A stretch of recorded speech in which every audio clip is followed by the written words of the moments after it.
Very good morning to all of you. Today we are going to study about the design of steel structure. Today in the first lecture we are going to study about the basic introduction of the steel and what are the various permissible stresses that is coming to our steel. So we are going to start with the various types of iron. Now we know that there are various types of iron like pure iron, cast iron, wrought iron, pig iron and steel. Now the most important part is steel. Steel is what? Steel is alloy of iron and carbon. So in this lecture we are going to study about the steel. Before that we have to know what are the various, according to the various carbon content, there are various types of carbon like low carbon, high carbon and medium carbon. Low carbon is basically used for nuts, bolts and etc. And medium carbon is used for gears, axles and so many things. Now high carbon is going to be used for cutting tools, your musical wires and etc. Now coming to the steel. Now what is steel? Steel is an alloy of iron and carbon. Various types of steels are mild steel and stainless steel. For stainless steel, the modulus of elasticity is equal to 1/3 of the modulus elasticity of aluminium, or aluminium have the modulus elasticity of 1/3 of the steel. Now what is the modulus elasticity of steel? That is 2 into 10 to the power 5 Newton per mm square or megapascal or 200 gigapascal. This is what the basic value.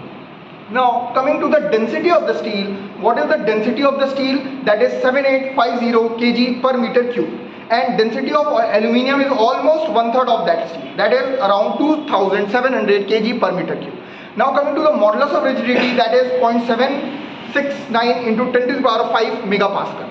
Coming to the Poisson's ratio, what is Poisson's ratio? It is the lateral strain upon longitudinal strain.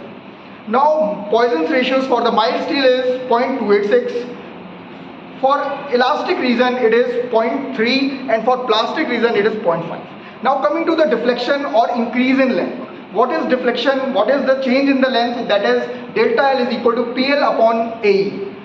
For change of length in for the mild steel will be almost equal to 1/3 of the change in the aluminium.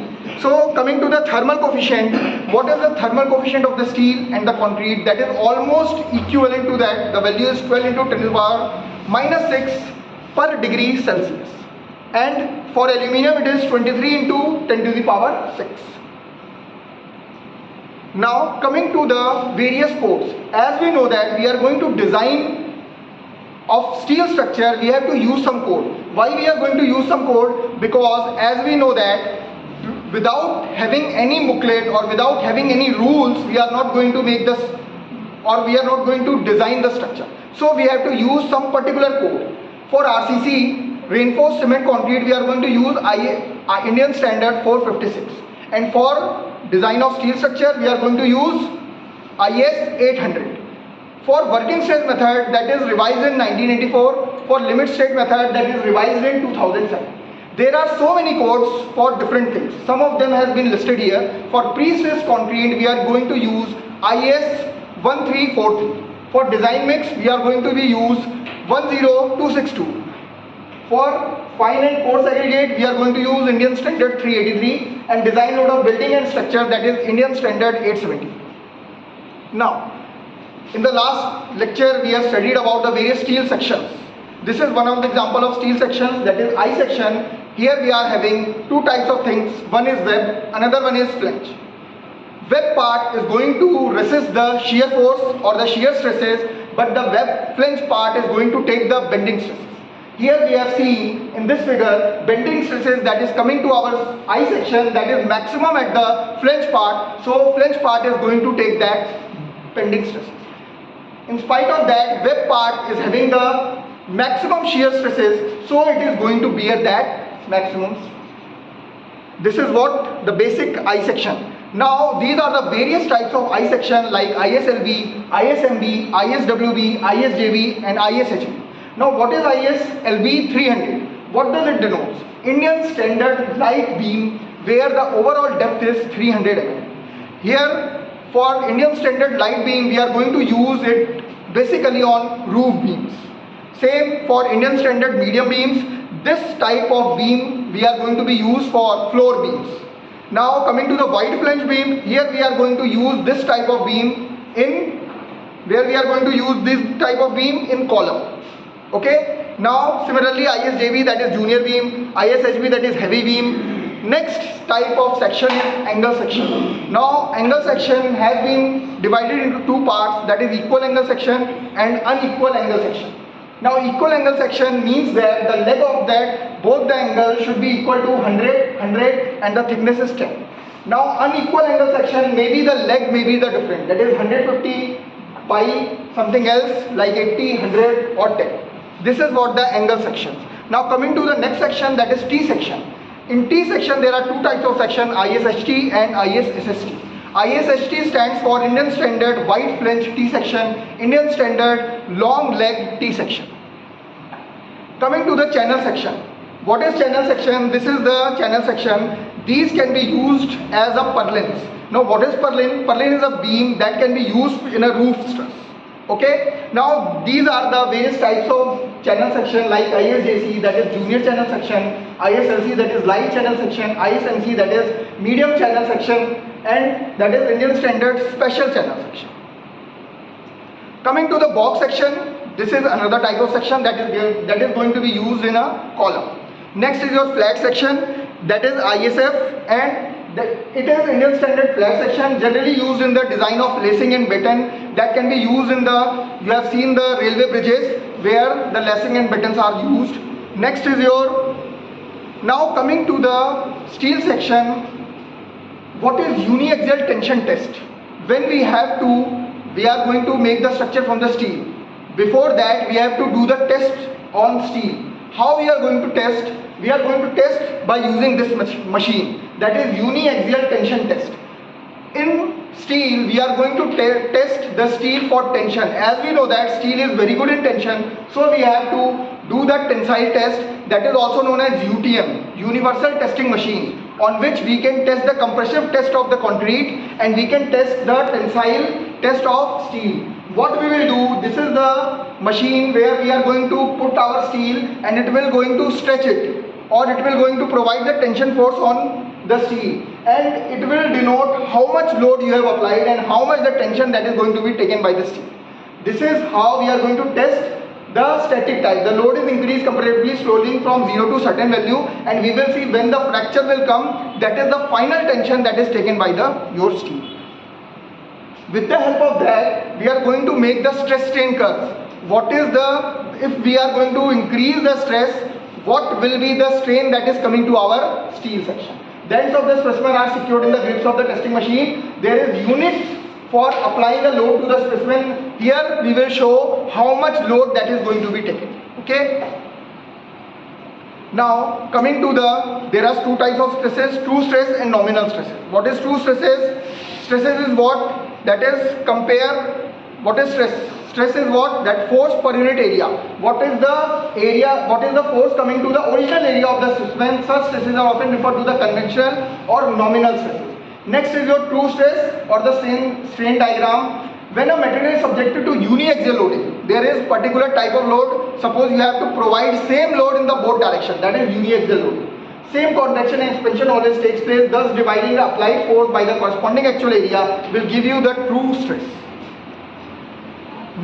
This is the stress strain diagram, where if you are increasing the stress, some strain has been come to your body. This is OA curve. OA will represent what? Here the stress is directly proportional to the strain. So this is known as proportional limit. After that there is a limit that is known as elastic limit. B is the elastic limit and C is what? Upper yield point, where the material is go beyond that is upper yield point. After that the lower yield point will come, and there will be here for the same stress there is change in the strain.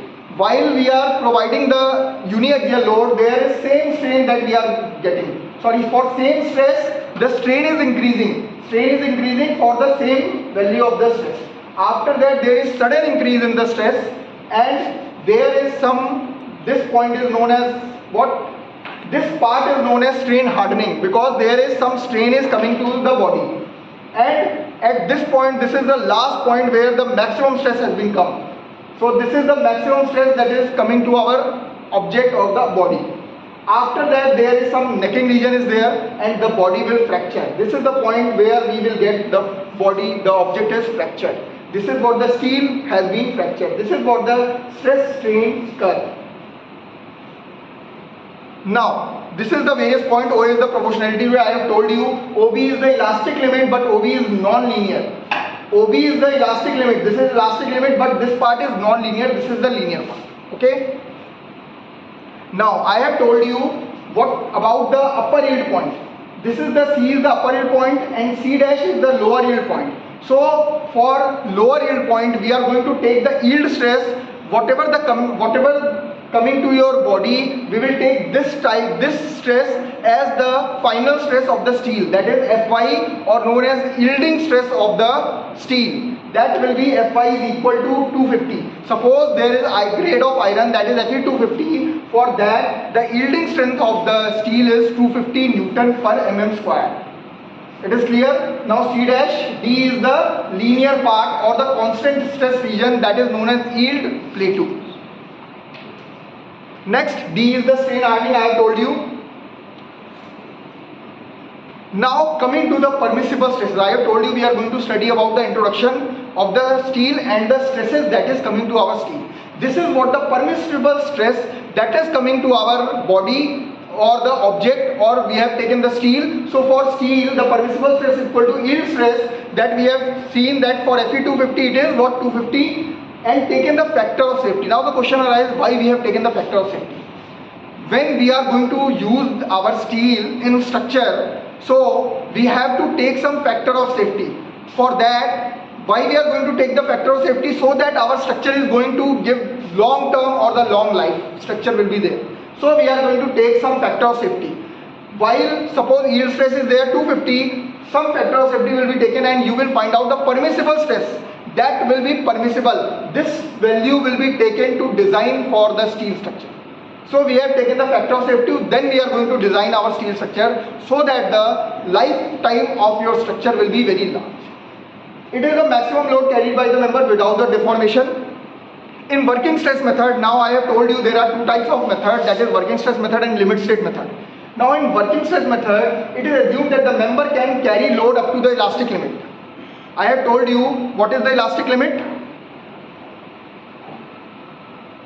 This is your elastic limit, A point.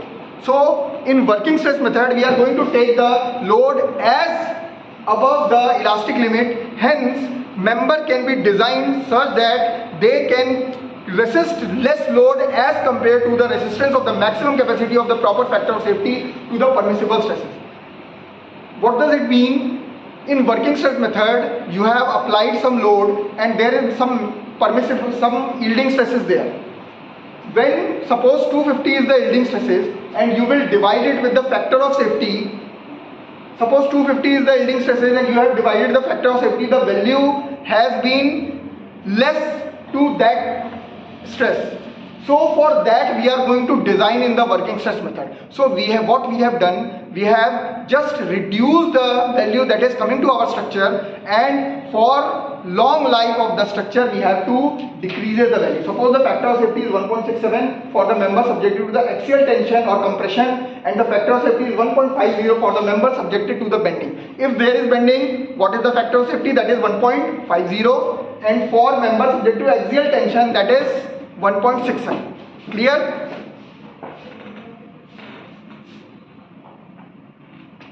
Now working stress method, you have to just remember this working stress is load supplied to the member upon the cross sectional area. Stress is equal to what is load coming to the cross sectional area. Working stress is yield stress by factor of safety. Clear? Now what are the merits of the working stress method? The member cannot be failed in future having large lifespan. The member is not going to be failed. The design is very simple in working stress method. What are the demerits? Weight of the structure increases, hence it is uneconomical. I have told you while designing we have to see that the structure is economical or not. So in case of working stress method, no doubt the lifetime of the structure will increase, but the structure is not economical. It is uneconomical, and the weight of the structure is increasing. Now coming to the limit state method that we are presently using. So what is limit state method? Here the design load is equal to corresponding characteristic load by the partial safety factor. Here we are going to use the partial safety factor. The design of the member may touch the plastic range. Factor of safety will be desired for each load by considering the load combination and the strength and the serviceability requirement. This is what known as plastic state or limit state method. Clear?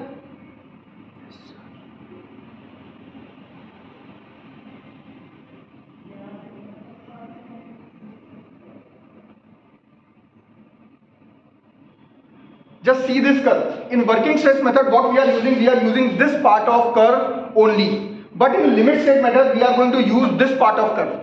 Because we are taking the yielding stress and we are providing some partial safety factor. I have told you the two differences in working stress method and limit state method. In working stress method, you are going to take the factor of safety. But in limit state method, you are going to take the partial safety factors.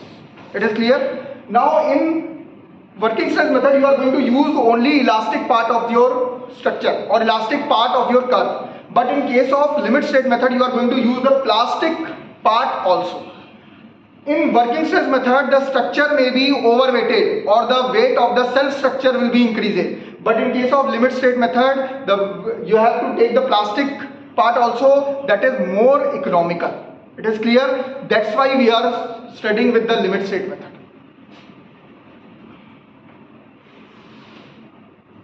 Now coming to the permissible stresses in the steel structure. What are the permissible stresses coming to your steel structure? You have to remember two things. These are the same. Maximum permissible axial stress in the compression. Axial, A stands for axial, C stands for compression. A stands for axial, T stands for tension. Now the question will be asked directly in the form of objective. What is the maximum permissible axial stress for working stress method? You have to write 0.60 Fy. Similarly, maximum permissible axial stress in the tension, that is 0.60 Fy.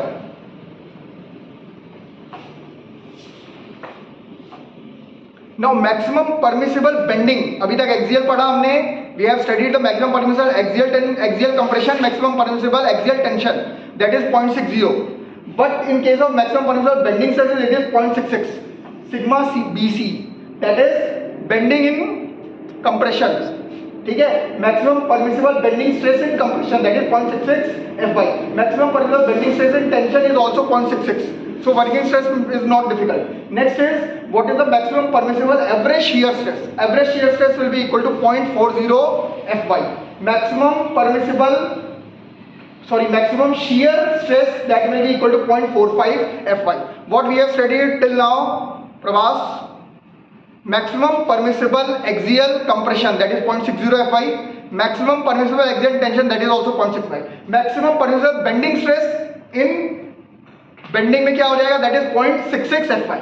Again for tension it is again 0.66 Fy. Average shear stress, that is 0.40 Fy. And maximum shear stress, that is 0.45 Fy. You have to remember these permissible stresses. Directly the question will be asked. Next, your maximum permissible bending stresses in the column bars. Column bars will be different, that is 0.75 Fy. This is written in the IS code, that is IS 800. I have not mentioned this. So this is from the IS code. Now increase of permissible stress. When wind and the earthquake load are considered, the permissible stresses in the steel structure are increased by 33.33%. Suppose apart from these stresses, wind load and earthquake loads are also considered, then you have to increase that load, that is 33.33%. Clear? When wind and earthquake load are considered, the permissible stresses in the connection, this is for the steel structure, this is for the connection for rivet and weld, that is increased by 25%. Clear?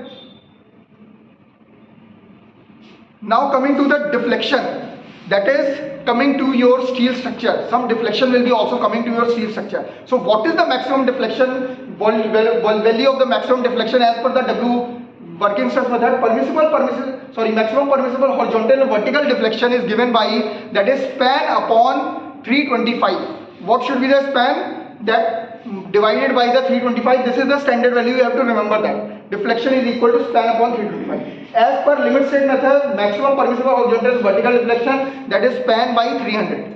Clear? If supported elements are susceptible for cracking, if not susceptible, then it is 300. If susceptible, then span upon 360.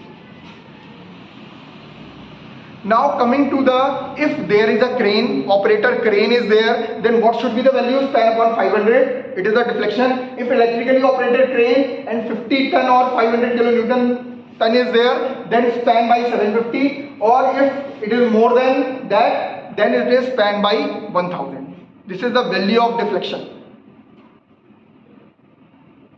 Now the most important part, that what we have studied, they will ask what is the factor of safety. Factor of safety is yield stress upon working stresses. We have studied the yield stress, we have studied the working stress. Now the ratio of the yield stress to the working stress will give you the factor of safety. Factor of safety will be Fy upon F. For axial stress, factor of safety is Fy upon working stress. In case of axial stress, we have studied the axial stress, that is 0.60 Fy.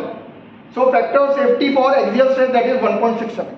Clear? Similarly, for the bending stresses, we have studied in working stress method what should be the value, that is 0.667. So you should just write it, or you should just remember it. You will find out the factor of safety, that will be 1.5. Similarly, for shear stress, it is the value is 0.40. So Fy upon 0.40, it is 2.3. Clear? It is clear or not? Yes, sir. So we are moving forward with the connection. We are going to study about the connections. I have told you the connection is the first part, that we have to provide the steel structure is, suppose the steel structure has been made, we have to connect them with the help of connection. Now coming to you have seen this is one plate, this is the second plate. Now if two plates are connected, how they are connected? They will be connected with the help of nut or bolts. This is nut or rivet. This will be connected by providing a hole in between them. This is how you will see when the two plates are connected. You will see this is the elevation, this is the front view, this is the top view. This is the top view that you will see. There is one hole, out of that there will be nuts or the bolts has been inserted on that. So this is the two plate. This is two plate has been connected like this. This dotted part is showing that there is another plate in between them. So some load will be there. Now few terms are there. There will be pitch, there will be gauge distance, there will be end distance. Now what is pitch? Pitch is the distance between the two consecutive and the continuous rivets measured parallel to the direction of the force. Pitch se yaad rakho, P stands for pitch, P stands for parallel. If there is a parallel force in between the distance between the two holes or the two nuts, that is known as pitch. Center to center distance between them. It is clear? Now what is gauge? It is the distance between the two continuous rivets perpendicular. P से pitch, P से parallel. ये दोनों parallel हैं. Parallel pitch parallel rivets के बीच में जो distance होगा, that is देखो force का parallel होना चाहिए. ये force है, force का direction ये है, तो इसका parallel है ये. तो this is the distance between the two rivets is known as pitch. If the distance is perpendicular, same pitch is known as gauge. Now what is end distance? End distance is, suppose there is a second plate. देखो two plates are there. One is ending. From that end, what is the distance between the rivet? Center distance, that is end distance, and from that edge of the plate, that is edge distance. These are the four terms that is important. Now what is the bearing stress that is coming to your bolt? When you will pull or when you will provide some force on your plate, then there will be some bearing forces are there, or bearing stresses will be there, that is going to bear the load that is coming to our structure. So in between them there will be some bearing stresses, that is compressive stress developed by the surface on the two different materials, or the compressive force divided by the characteristics area perpendicular to it. So this is known as bearing force, and another one is shearing force. Dekho, this is two plates that you have connected. Now in between them, the force that is coming to them, that is known as bearing force. It is going to bear that load. Now what is shearing force? When there is some connection between them, two plates are there, the force in between the two plates is known as shearing force. So when the two plates are having, suppose one force is applied, suppose Nitesh is pulling that plate, so there is between them there is some shear stresses are there. That is try to resist them, or try to just try to just remove them.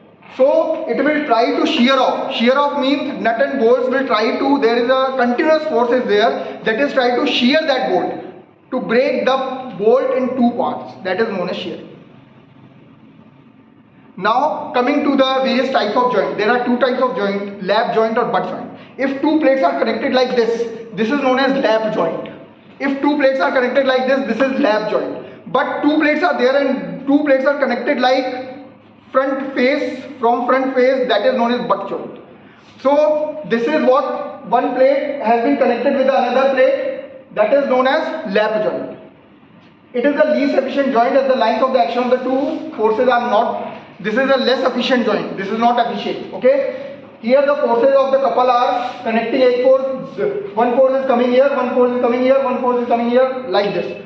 But in the butt joint, what will happen? See the butt joint. This is the two plate has been connected with the help of another plate. This is one plate. This is one plate that has been connected with the help of another plate connecting the bolts. So this is known as butt joint. This is single cover butt joint. There is one more thing. Double cover butt joint is also there. One cover and two cover. Double cover, double butt joint. So this is the most efficient joint because the line of the action of the two forces is same. Connection is symmetrical with respect to the applied load. Suppose main plate is there. This is the cover plate. So the center of gravity of the line of the action of the two forces is trying to resist that structure. So this is the most efficient types of the connection that we are going to provide. It is clear? That's all what about today's lecture. Thank you.